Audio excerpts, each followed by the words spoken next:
레이저 수학학원 홍희철 원장입니다. 안녕하세요. 네.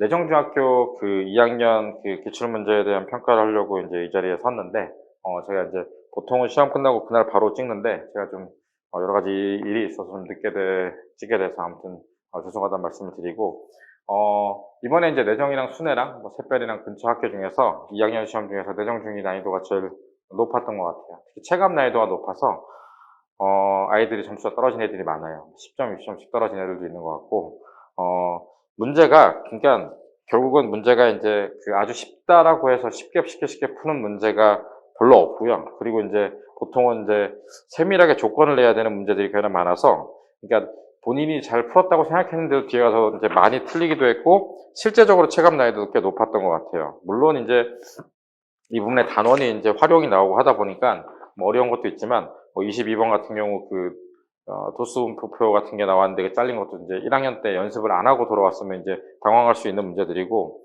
23번이 좀 어려운 문제이긴 한데 이거는 이제 되게 굉장히 새로운 문제는 아니죠. 새로운 문제는 아닌데, 보통 학교 프린트에도 있었고, 그 다음에 이제 여러 가지 연습하는 데도 있었지만, 그거에서 약간 조금 더 나가서 다른 조건을 써야 되는 문제를 냈기 때문에, 애들이 좀 당황할 수 있었다. 그러니까 원래 이 상류 선착장에서 내려오고 올라가는 문제는 그냥 일반적인 아이들이 그냥 쉽게 문제를 내도 어려워하는 문제인데 거기를 조금 더 이제 비틀어서 내다 보니까 애들이 더 힘들었고요.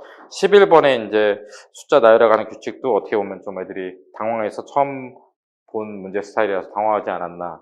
그래서 전체적으로 보면 약간 처음 보는 스타일도 있지만 보통은 이제 처음 보는 스타일은 아니지만 하나하나 문제 풀다 보면 잘 안 나오고 조건을 하나하나 따져야 돼서 어떻게 보면 좀 오래 걸리고 시간도 오래 걸리는 데다가 뒤에 문제가 이제 풀리더라도 답이 안 나오고 이제 이러다 보니까 애들이 당황해서 끝나고 나와서 이제 애들이 굉장히 망했다는 얘기를 많이 했던 시험이고요.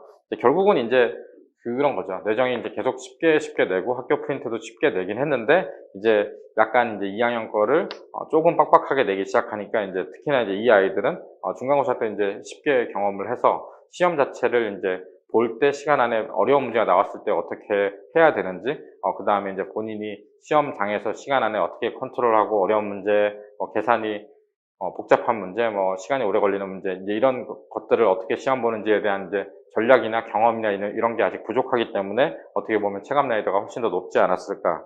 그래서 이제 이런 경험을 바탕으로 이제 그 중등 시험 자체를 준비할 때도 이제 내가 시험 보는 연습을 얼마나 많이 해야 되는지 이런 걸 좀 많이 고민했으면 좋겠고요. 특히나 이제 여름방학은 이제 2-2도 중요하지만 뭐 여러 가지 선행들도 많이 할 텐데 2-2는 워낙 내용이 어렵습니다. 닮음, 상학형, 이등변 상학형, 확률 경우의 수 다 만만한 주제들이 아니라서 그게 안 돼 있는 학생들은 그 부분을 열심히 해야 될 것이고 근데 되어 있다 하더라도 방학 때 좀 점검하는 시간, 뭐 기출 문제로 하던 뭐 아니면 또는 다른 문제집으로 복습을 하면서 2학기를 나가서 학교 시험 준비를 해야 아마 2학기에 보는 그 시험도 아마 제가 볼 때는 약간 어려워지고 있는 추세에 맞춰서 킬러가 나오진 않지만 아마 좀 중간 문제들이 좀 빡빡하게 나올 것 같은 이런 추세에 힘입어 어렵게 나올 확률이 있으니까 준비를 많이 해서 잘 봤으면 좋겠고요. 죄송합니다. 중에서 그나마 좀 제일 까다롭다고 하는 23번 문제 제가 하나 풀고, 네, 하겠습니다. 이 문제가, 이제 그런 거죠. 이제 이 상류에서 내려오는 거죠. 그죠? 상류에서 하류로 이제 내려왔다 올라가는 거예요. 그죠? 내려왔다 올라올 때, 이제 그 강을 가다 보면 이런 거죠.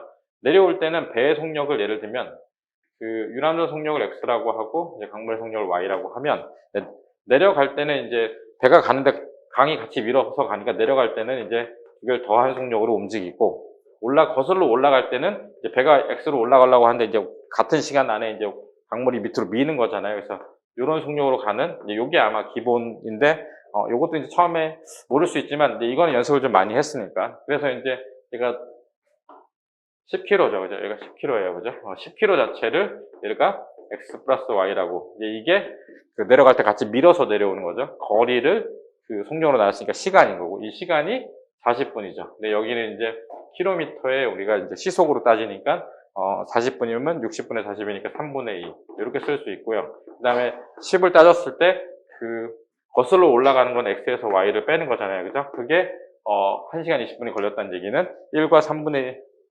3분의 1이죠. 이게 60분의 10, 그래서 이게 3분의 4. 이렇게 해서 이제 풀면은 이제 xy가 나오는데, 풀어볼게요. 그래서 이제 이렇게 크로스로 곱하는 거는 아시죠? 그래서 이제 2의 x 플러스 y는 30이니까 x 플러스 y는 15 이렇게 되는 거고요. 여기는 좀 복잡하겠네요. 30은 4의 x 마이너스 y니까 결론적으로 x 마이너스 y는 2분의 15. 요걸 연립해서 이제 x, y를 구해내는 게 일단 첫 번째고요. 두 개를 더하면 2x는 2분의 30이니까 2분의 45죠, 그죠? 그래서 x는 4분의 45가 되고요. y는 여기다 4분의 45를 넣으면 얘가 4분의 60이니까 y는 4분의 15가 되겠네요. 이제 요거를 일단 구했어요. 유람선 속력과 강물의 속력을 구한 거죠. 그런 다음에 얘가 다시 이제 이게 끝난 게 아니라 왕복 4시간 30분에 걸리는 관광을 한다면 몇 킬로까지 내려오는 걸 얘기하는 거죠, 그죠? 왕복이에요, 그죠? 왕복 아니에요, 그죠? 출발할 하루 몇 킬로까지 내려갔다 돌아오면 이게 왕복이죠, 그죠? 그러니까 결국은 그 몇 킬로를 x로 잡았을 때 다시 x를 잡으면 x를 내려가는 동안은 어떻게 내려가요?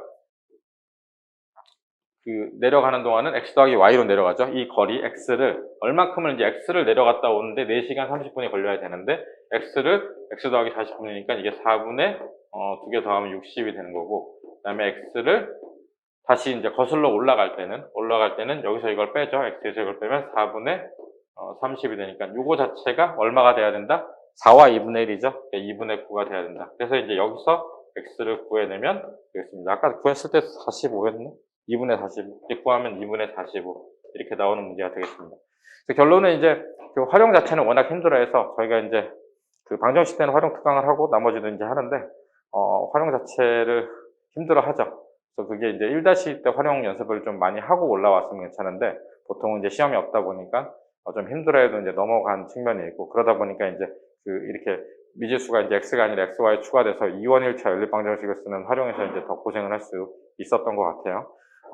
이 문제뿐만 아니라 앞부분에 아까 말씀드렸듯이 그 부등식도 그렇고 그 세밀한 조건 때문에 애들이 많이 당황했을 텐데, 이러한 것들은 이제 그 문제를 풀거나 개념을 들을 때 정확한 조건에 의해서 부등식이나 문제를 보고 그 엄밀하게 푸는 연습이 좀 많이 필요할 것 같고요. 아까 말씀드렸다시피 기출문제를 시험을 어떻게 임해서 보는지에 대한 훈련이 많이 되면 시간 안에 체감 난이도가 좀 높아도 본인의 실력껏 볼 수 있게 되리라 생각합니다. 시험 보느라 고생 많으셨습니다.